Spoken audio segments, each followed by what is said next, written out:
আবার জমি দখলের অভিযোগ তৃণমূল নেতার বিরুদ্ধে। এবার এক প্রাক্তন রেলকর্মীর জমি দখলের অভিযোগ এক তৃণমূল গ্রাম পঞ্চায়েত সদস্যের বিরুদ্ধে। মালদার ইংলিশ বাজার এলাকার কোতোয়ালি গ্রাম পঞ্চায়েতের নিমাইসরা এলাকার ঘটনা।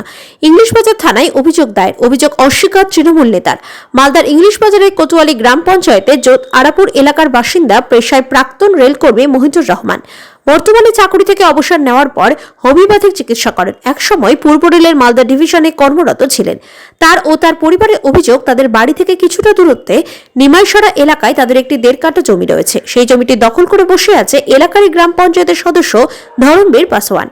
তারা এলাকায় গেলেই তাদেরকে অশ্রাব্য ভাষায় গালিগালাজ করা হয়, হুমকি দেওয়া হয়। গ্রাম পঞ্চায়েতে অভিযোগ জানিয়েছিলেন, কিন্তু কোনোই লাভ হয়নি। বাধ্য হয়ে ইংলিশ বাজার থানায় অভিযোগ দায়ের করেছেন শাসক দলের গ্রাম পঞ্চায়েত সদস্য। আর সেই কারণেই পুলিশ ব্যবস্থা নিচ্ছে না, এমনটাই অভিযোগ। যদিও সমস্ত অভিযোগ অস্বীকার করেছে ওই গ্রাম পঞ্চায়েত সদস্য। তার পাল্টা দাবি ওই জমিটা রেলের। তার নামে মিথ্যে ও ভিত্তিহীন অভিযোগ করা হচ্ছে। তৃণমূল দলটা দুষ্কৃতি আর সমাজ বিরোধিতায় ভরে গিয়েছে। এখানে গ্রাম পঞ্চায়েতের সদস্যই লোকের জমি দখল করছে। শাসক দলকে তীব্র কটাক্ষ বিজেপির দক্ষিণ মালদা সাংগঠনিক জেলার সাধারণ সম্পাদক অম্লান ভাদুরী।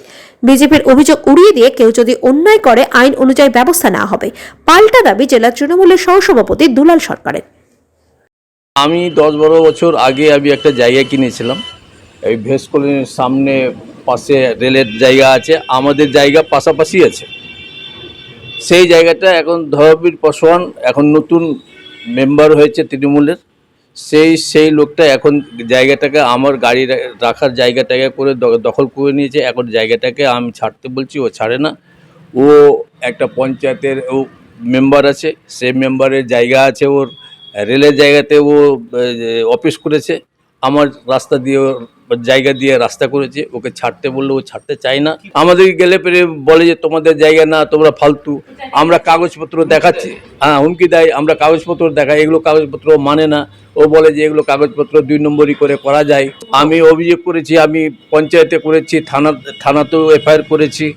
পুলিশ কোনো ব্যবস্থা করছে না। পুলিশ আইসিকেও কথা বলেছি, আইসি শুধু বলছে আপনি কোর্টে গিয়ে কথা বলেন, আমাদের সঙ্গে কথা বলার কোনো লাভ নেই। এখন আমি কি করব? এখন আমরা দুর্বল, ও অত নেতা আছে যার জন্য ওর সাপোর্ট করছে ওরা। প্রথমে আমি রেলের কর্মচারী ছিলাম, কর্মচারী থেকে ইঞ্জিনিয়ার ছিলাম, রিটায়ার করেছি এই 2 বছর হলো। তারপরে এখন আমি বেকার আছি। বেকার হয়ে গিয়ে এখন হোমিওপ্যাথি প্র্যাকটিস করি আমি। আমার আছে, তো সেই আমি ডাক্তারি করি, সমাজ সেবা করি। আমাদের ওখানে 1.5 কাঠা জায়গা আছে, ওটা আমার স্বামীর নামে ছিল। আমার স্বামী যখন অসুস্থ হয়ে গেল, তা আমার মেয়ে আর আমার নামে দিয়েছে। আমরা যাই ওখানে, তো আমাদেরকে গালগালাজ দেয়। মেম্বার বলে না তোমাদের এটা জায়গা নয়, এটা রেলের জায়গা বলে আমাদেরকে তাড়িয়ে দেয়। পাশের লোকজন সবাইকে বলে তাড়িয়ে যায়। তখন আমরা থানাতে গিয়ে অভিযোগ দিলাম, মেম্বারদেরকে বললাম, অঞ্চলে বললাম, সবাইকে বলেছি, সবাই জানে, কিন্তু কাজের কাজ কিছু হয়নি। তৃণমূলের মেম্বার আছে, আমরাও তৃণমূল করি।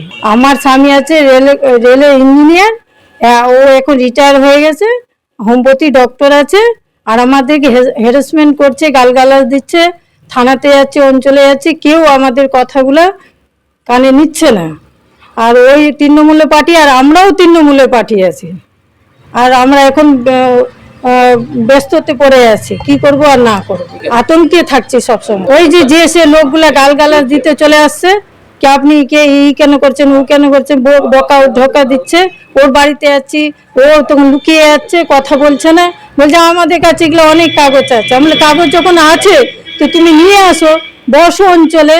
ও বসবেও না, ও কোনো কথা শুনবেও না। পুলিশও কোনো ব্যবস্থাই নিল না। ওখানে ও আরো গাড়ি রেখে দিয়েছে, রাস্তা করে দিয়েছে, পার্টি অফিস বানিয়ে দিয়েছে, আর পুলিশ কোনো ব্যবস্থা করলো না। বারবার পুলিশকে আমরা বলেছি, বলে হ্যাঁ যাও যাও দেখছি করে আমাদের তাড়িয়ে দিচ্ছে। পুরোটাই মিথ্যা। স্পটে আসুন তাহলে বুঝতে পারবেন। হ্যাঁ, তো দেখুন, ওই একটা মন্দির আছে ভোলেনাথের, ঠিক আছে, ওটা রেলের জায়গা, ওই জায়গাটাকে বলছে ওর জায়গা, বুঝতে পেরেছেন? উনি দাবি করছে ওই মোটামুটি 20 বছর থেকে ওটা পুকুর ছিল, ঠিক আছে। পাড়ার লোকজন মিলে, ওই রেলেরই পুকুর ছিল, ওখান থেকে স্টার্ট আছে রেল, বুঝতে পারবেন কিনা? যতটি বাড়ি আছে সব রেলেই আছে। আমার পার্টি অফিস যেটা আছে ওটাও রেলে, ঠিক আছে। এবার ওই দাবি করছে যে এটা আমার সম্পত্তি 1.5 কাঠা, বুঝলেন কিনা? ওখানে কোনো রেজিস্ট্রি সম্পত্তি নেই। তার পাশ থেকে দেখেন ওই রেলের পিলারও দেওয়া আছে, ওখানে দেখেন। ও দেখাচ্ছে এখন, তো দেখেন ফলসে অনেক জিনিসই হচ্ছে এখন, ঠিক আছে?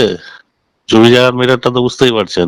দলটা সমস্তটাই দুষ্কৃতি, জমি জায়গার দালাল সমস্ততে ভরে গেছে।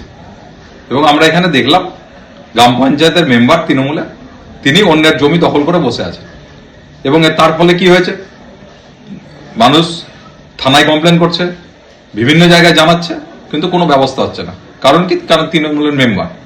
এইভাবে সারা পশ্চিমবঙ্গ জুড়ে একটা ভয়ঙ্কর পরিস্থিতি সৃষ্টি হয়েছে, যেখানে যেখানে তৃণমূলের নেতৃত্ব মেম্বাররা আছেন সমস্ত জায়গায় চারিদিকে অনাচার করছেন, চারিদিকে দুর্নীতি করছেন, কেউ কিছু বলার নেই, প্রশাসন চুপ করে আছে।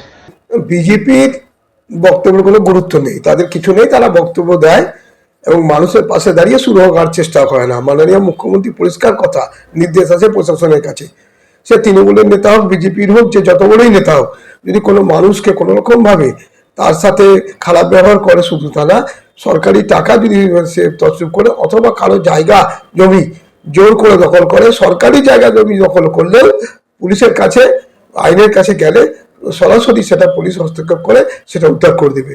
আপনার মুখে শুনলাম এরকম যদি ঘটনা পুলিশকে বলে বা আমাদেরকেও জেলায় যদি জানায়, আমরা এই ব্যাপারে সব রকম সাহায্য করব।